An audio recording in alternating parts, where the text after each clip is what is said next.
भाई, ये आईमैक क्या है? एक इंडिया का नया प्रोजेक्ट है क्या? कोई बोल रहा है चाइना का बेल्ट एंड रोड इनिशिएटिव का जवाब है। क्या है आईमैक?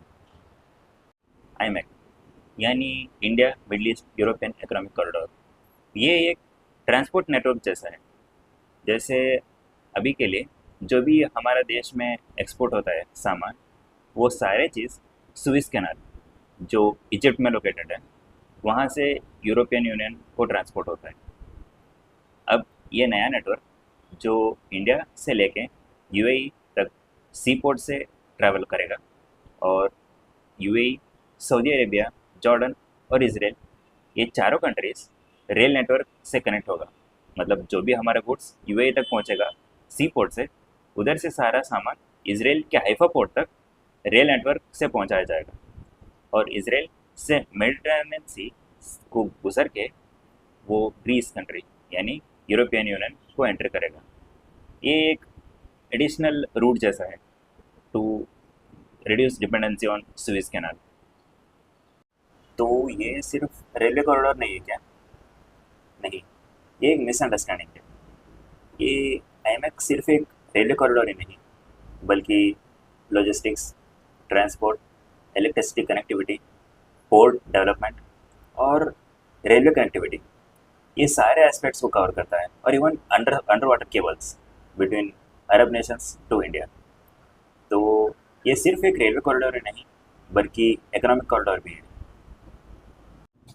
अंडर वाटर केबल्स, क्या इसका मतलब इलेक्ट्रिसिटी कनेक्शन और इंटरनेट भी आने वाला है क्या?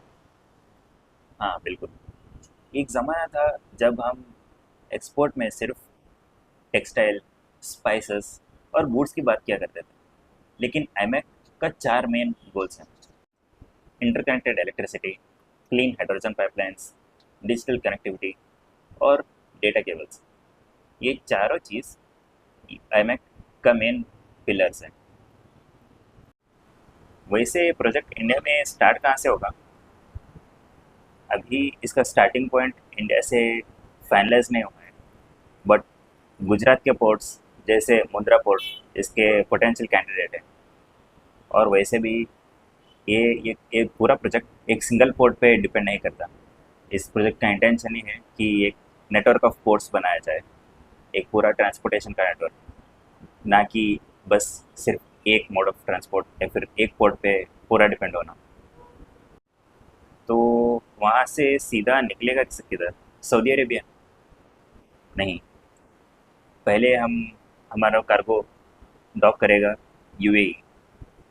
ये प्रोजेक्ट का नाम सुनते ही मुझे पहले बार ये लगा था कि कार्गो पहले सऊदी अरेबिया को डॉक करेगा, लेकिन इस पूरा प्रोजेक्ट का इंटेंशन यही है कि यूएई को मेजर लॉजिस्टिक हब और या फिर नेटवर्क पे इंक्लूड करना। तो पहले हमारा पूरा गुड्स या फिर कार्गो जाएगा यूएई को, और यूएई से सऊदी अरेबिया रेल नेटवर्क से कनेक्ट होगा। अच्छा, तो सऊदी अरेबिया आईमैक कॉरिडोर के प्रोजेक्ट में बहुत इंपॉर्टेंट रोल प्ले कर रहा है। बिल्कुल। अगर आप मैप देखो तो सऊदी अरेबिया एक मेजर लैंड कनेक्टर की तरह काम कर रहा है।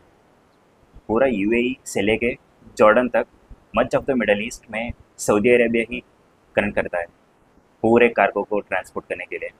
तो सऊदी अरेबिया इस प्रोजेक्ट में बहुत क्रूशल रोल निभा रहा है।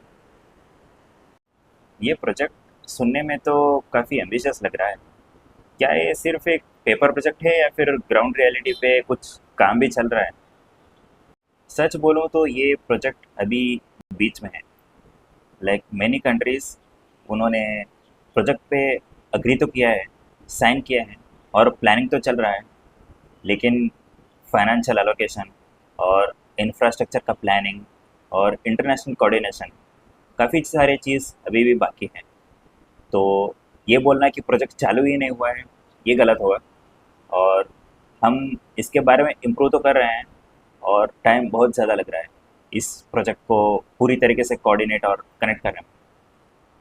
तो ये बेसिकली अनाउंसमेंट और फाउंडेशन स्टोन ले करने की बीच का फेस है। एग्जैक्टली। एक तरफ लोग पूछते हैं कि अभी तक प्रोजेक्ट चालू क्यों नहीं हुआ है, और दूसरी तरफ इतने सारे इंजीनियर्स सोचते रहते हैं कि 3 कॉन्टिनेंट्स और इतने सारे कंट्रीज़ को एक साथ कनेक्ट और कोऑर्डिनेट कैसे करें। तो ये प्रोजेक्ट मुश्किल तो ज़रूर है, एम्बिशियस भी है, लेकिन इतना वेट करना और प्लानिंग करना वर्थ इट है। वैसे कुछ लोग इसको चाइना का बेल्ट एंड रोड इनिशिएटिव का जवाब भी बोल रहे हैं। ऐसा क्यों? कई एनालिस्ट मानते हैं कि आईमैक एक चाइना का बेल्ट एंड रोड इनिशिएटिव का एक अल्टरनेटिव जवाब हो सकता है, लेकिन इसका मेन इंटेंशन यही है कि इंडिया, मिडल ईस्ट और यूरोप के बीच में एक प्रॉपर कनेक्टिविटी और सुएज़ कैनाल के ऊपर डिपेंडेंसी कम करना। तो इसका एक ही साइड से देखना कि चाइना को काउंटर करने के लिए इतना एम्बिशियस प्रोजेक्ट हम स्टार्ट कर रहे हैं, ये बोलना गलत होगा। ये सारे कंट्रीज़ के इंटरेस्ट के लिए है, India, middle east, European corridor. तो ये पूरा प्रोजेक्ट करने के बाद, इतना सारा प्रोजेक्ट करने के बाद, इंडिया को इससे क्या मिलने वाला है? कुछ मिलेगा या नहीं मिलेगा, इससे हिसाब करने से पहले हमें ये ज़रूर सोचना होगा कि ये यूरोपियन कंट्रीज़ और मिडल ईस्ट कंट्रीज़, इनसे लॉजिस्टिक्स और कनेक्टिविटी स्ट्रॉन्ग करने के बाद हमारा एक्सपोर्ट इतना स्मूथ और कोऑर्डिनेटेड वे में होगा, और ग्लोबल कनेक्टिविटी और इंटरनेट कनेक्शन इतना सीमलेस होगा कि हमारा ट्रेड्स और ट्रेड नेटवर्क और जियोपॉलिटिकल पोजीशनिंग बहुत बेनिफिशियल पोजीशन पे होगा। और ये जो देश हैं, यूरोपियन और मिडल ईस्ट कंट्रीज़, ये सिर्फ ट्रेड डिसाइड नहीं करते, यही ट्रेड या फिर ऑयल का मोनोपोली यही लोग डिसाइड करते हैं। तो इनसे ट्रेड करने से या फिर लॉजिस्टिक सपोर्ट कनेक्ट करने से इंडिया को लॉन्ग टर्म में बहुत ज़्यादा फ़ायदा हो सकता है। तो आईएमएफ का फ्यूचर क्या होगा? आईएमएफ अभी के लिए तो एक विज़न है। इतना एम्बिशियस प्रोजेक्ट को कंप्लीट करने के लिए टाइम, इंफ्रास्ट्रक्चर और डिप्लोमेसी तीनों की ज़रूरत है।